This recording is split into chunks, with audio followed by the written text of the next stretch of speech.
Maka sobat, bukan tidak mungkin kalau rumah yang dulu ditempati Nabi Adam pasti tingginya lebih daripada tinggi Nabi Adam saat itu. Dan jika dibayangkan, pasti ukuran rumah itu sangatlah luas dan tinggi.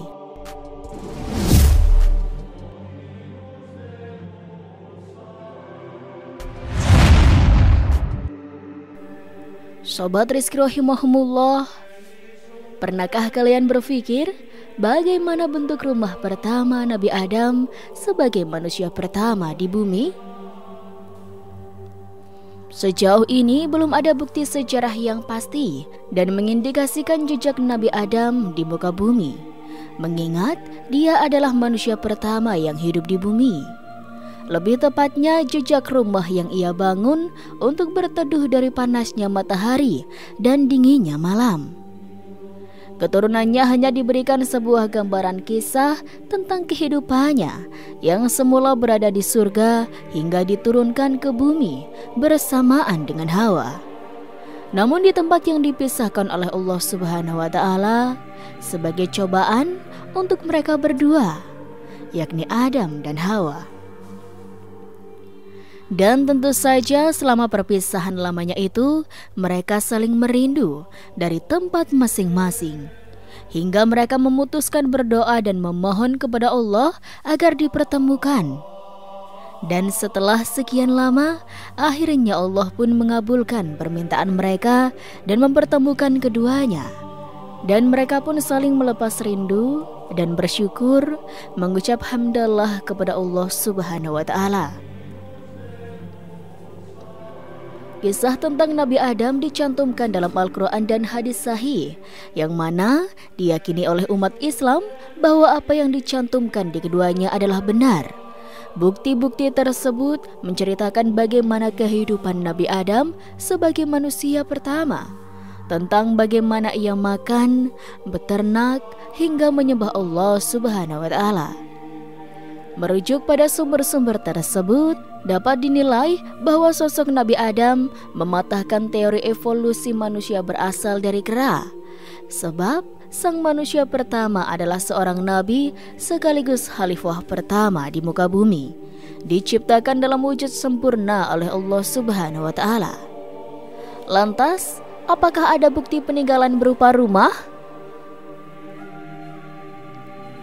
Sobat Rizky rahimahumullah, Allah Subhanahu wa Ta'ala berfirman, "Wahai Adam, tinggallah engkau bersama istrimu di surga ini dan makanlah dengan nikmat yang ada di sana sesukamu.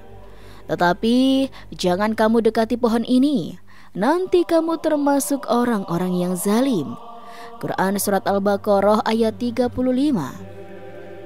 Merujuk pada surat Al-Baqarah, dapat diketahui bahwa surga adalah rumah pertama tempat Nabi Adam tinggal.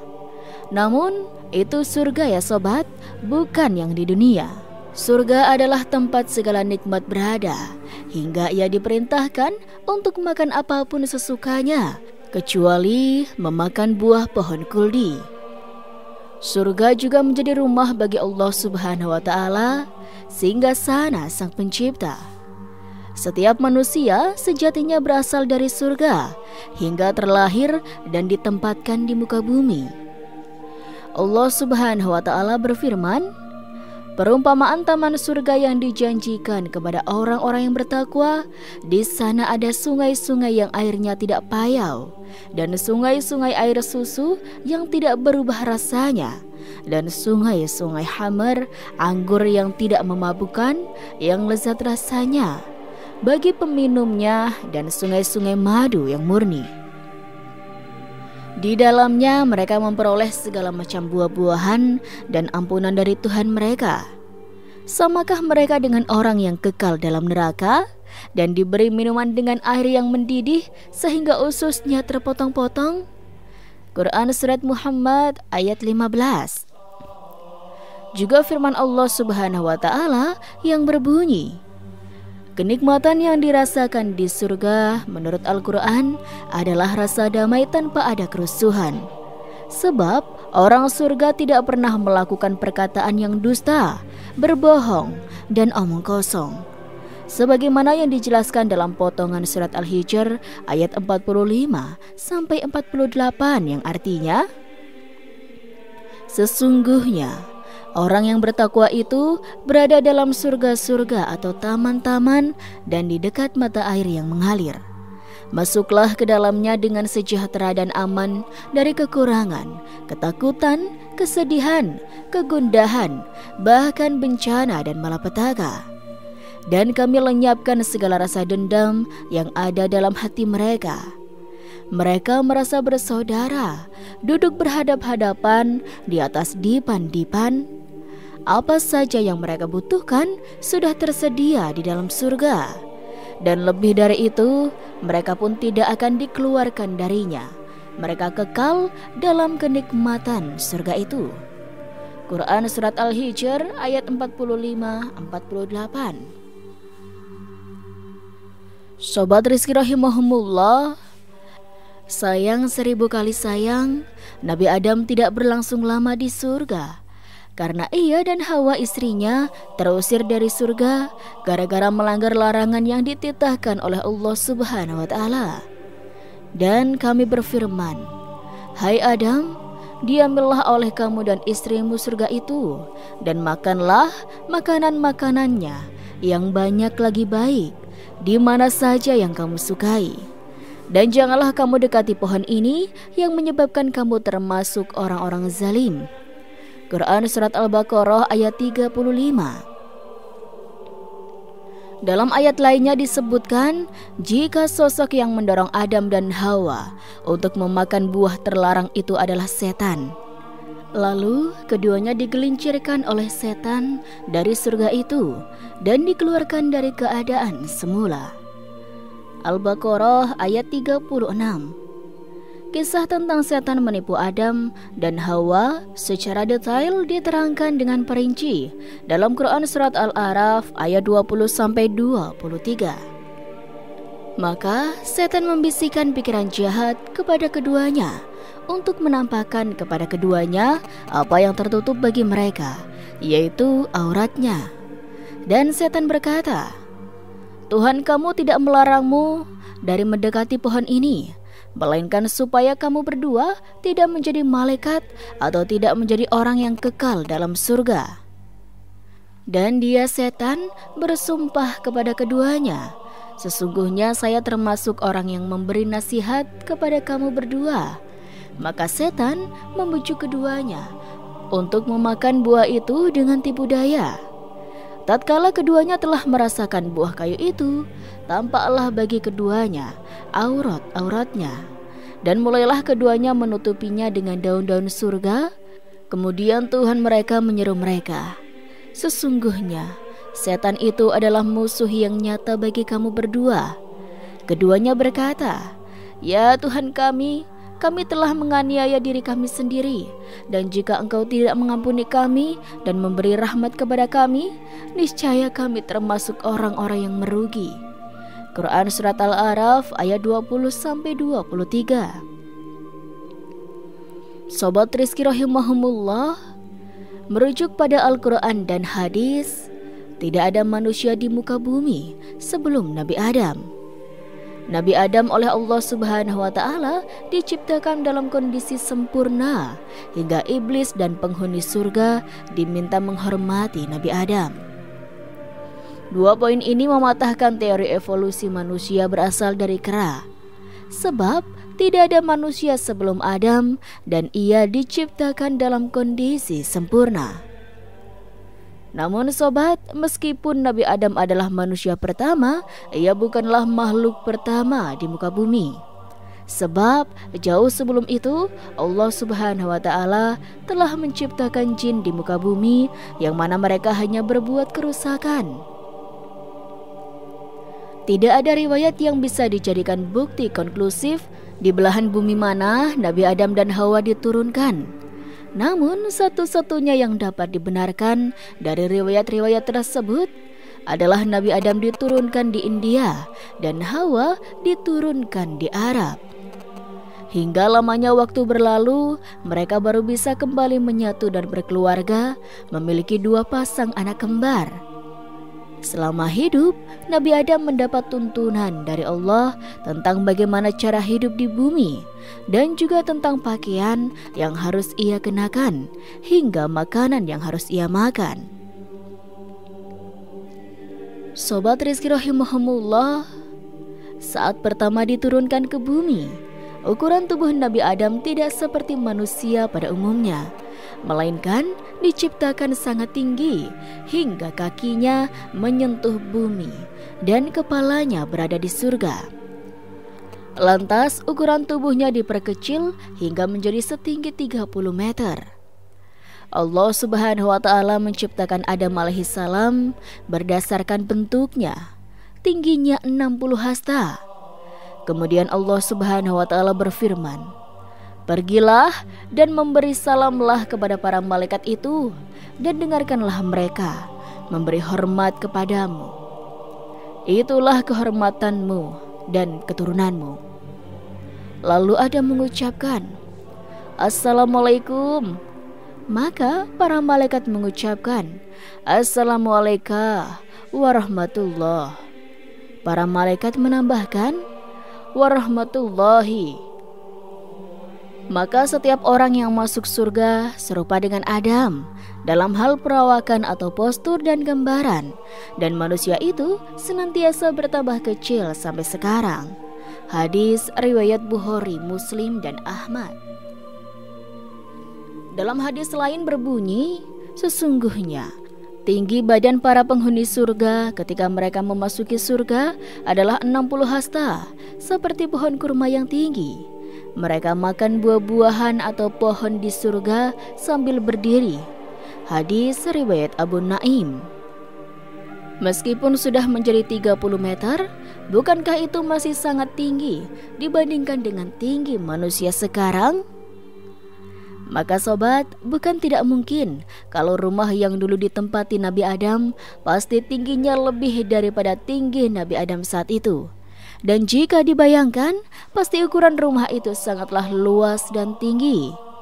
Dan jika itu benar, maka itulah yang menjadi sebab mengapa belum ada bukti konkret tentang penemuan rumah yang dihuni Nabi Adam dulu. Karena harusnya ada bekas reruntuhan rumah dengan industri kuno yang ukurannya sebesar itu. Namun sampai sekarang belum juga ada bukti yang jelas. Maka yang lebih tahu kebenarannya hanya Allah yang Maha Tahu. Sobat Rizki rahimahumullah, lantas apakah Ka'bah adalah rumah pertama Nabi Adam? Sobat, mungkin lebih tepatnya Ka'bah adalah rumah ibadah pertama yang dibangun Nabi Adam sebagai tempat untuk beribadah kepada Allah Subhanahu wa Ta'ala. Dan Allah Subhanahu wa Ta'ala jugalah yang memerintahkan untuk membangunnya. Diriwayatkan oleh Ibnu Abbas, Nabi Adam didampingi oleh malaikat untuk menuju Mekah dengan tujuan membangun Ka'bah. "Aku memiliki riwayat suci di sekitar tahtaku. Pergi dan bangun rumah untukku di sana." Rumah Allah tersebut dibangun oleh Nabi Adam dari 5 gunung: Gunung Sinai, Bukit Zaitun, Gunung Lebanon, Gunung Al-Judi, dan pondasinya diambil dari Gunung Hira. Ka'bah tempat ibadah pertama di muka bumi. Menurut beberapa riwayat, Ka'bah telah dibangun sejak zaman Nabi Adam alaihissalam. Namun sebelumnya dibangun oleh para malaikat. Umat Islam di seluruh dunia pasti mengenal Ka'bah, rumah Allah, Baitullah, yang menjadi kiblat umat Islam di seluruh jagat raya ini. Ka'bah atau Baitul Atiq dibangun oleh Nabi Ibrahim alaihissalam dan putranya, Nabi Ismail alaihissalam. Dan Baitullah ini ibadah yang pertama kali dibangun di atas bumi. Sesungguhnya, rumah yang mula-mula dibangun untuk tempat beribadat manusia ialah Baitullah yang di Bakkah atau Mekah, yang diberkahi dan menjadi petunjuk bagi semua manusia. Di sana terdapat tanda-tanda yang jelas, di antaranya makam Ibrahim. Barang siapa memasukinya, Baitullah amanlah dia. Dan di antara kewajiban manusia terhadap Allah adalah melaksanakan ibadah haji ke Baitullah, yaitu bagi orang-orang yang mampu mengadakan perjalanan ke sana. Barang siapa mengingkari kewajiban haji, maka ketahuilah bahwa Allah Maha Kaya, tidak memerlukan sesuatu dari seluruh alam. Quran Surat Ali Imran ayat 96-97. Menurut Al-Qurtubi, seorang ahli tafsir mengatakan bahwa orang yang pertama kali membangun Baitullah adalah Nabi Adam alaihissalam. Ali bin Abi Thalib mengatakan Allah Subhanahu wa Ta'ala memerintahkan para malaikatnya untuk membangun Baitullah di muka bumi dan melaksanakan tawaf di sana. Peristiwa tersebut terjadi sebelum Adam diturunkan ke bumi. Setelah turun, Adam menyempurnakan bangunannya dan bertawaf di sana, dan juga para nabi setelahnya. Kemudian pembangunan Baitullah tersebut dilaksanakan kembali dan disempurnakan oleh Nabi Ibrahim alaihissalam bersama putranya Ismail. Penjelasan ini berdasarkan keterangan surat Al-Baqarah ayat 127 dan surah Al-Hajj ayat 26. Dan ingatlah ketika Ibrahim meninggikan pondasi Baitullah bersama Ismail seraya berdoa, "Ya Tuhan kami, terimalah amal dari kami. Sungguh Engkaulah yang Maha mendengar, Maha mengetahui." Quran Surat Al-Baqarah ayat 127. Dari keterangan ini, jelaslah bahwa yang pertama kali membangun Ka'bah adalah Nabi Adam alaihissalam, dan yang menyempurnakan pembangunan Ka'bah dengan memasang atau meninggikan pondasinya adalah Nabi Ibrahim alaihissalam dan Nabi Ismail alaihissalam. Para ulama salaf mengatakan bahwa di setiap tingkat langit terdapat sebuah rumah penduduk langit tersebut beribadah kepada Allah Subhanahu wa Ta'ala di rumah tersebut. Oleh karena itulah Allah memerintahkan Nabi Ibrahim alaihissalam membuat bangunan seperti itu di muka bumi. Disebutkan dalam kitab Ar-Rais Al-Majlis karya As-Saibi, Allah Subhanahu wa Ta'ala mewahyukan kepada Adam, "Aku memiliki tanah haram atau terhormat dalam posisi sejajar dengan singgasanaku atau Arasy. Karena itu, datanglah ke sana dan berkelilinglah atau tawaf sebagaimana dikelilinginya singgasanaku. Salatlah di sana sebagaimana salat di singgasanaku. Di sanalah aku memperkenalkan doamu." Keterangan ini menunjukkan bahwa Adam adalah pembangun Ka'bah pertama. Lalu disempurnakan pembangunannya oleh Nabi Ibrahim dan Ismail. Posisinya sama seperti yang ada hingga saat ini. Mengenai pembangunan Ka'bah, ada pendapat yang mengatakan bahwa Ibrahim alaihissalam diperintahkan untuk membangun kembali Ka'bah di posisi yang ada saat ini. Sebab sebelumnya lokasi tersebut sering terjadi banjir besar. Karena itu, Ibrahim diperintahkan untuk meninggikan pondasinya. Jadi kesimpulannya tentang rumah yang dibuat dan dihuni Nabi Adam dan Hawa di bumi pertama kali masih menjadi misteri, karena belum ada bukti peninggalan yang jelas. Sementara Ka'bah dibangun sebagai rumah Allah Subhanahu wa Ta'ala di dunia dan menjadi tempat beribadah untuk Adam dan Hawa, untuk memunajatkan sesuatu kepada Allah Subhanahu wa Ta'ala. Bahkan ada beberapa yang menjelaskan kalau Ka'bah adalah pusat dari bumi. Wallahu alam. Dan itulah sobat sedikit kisah kali ini, kurang lebihnya Rizky mohon maaf, dan sampai jumpa lagi di kisah-kisah selanjutnya ya sobat. Sekian dari Rizky, wassalamualaikum warahmatullahi wabarakatuh.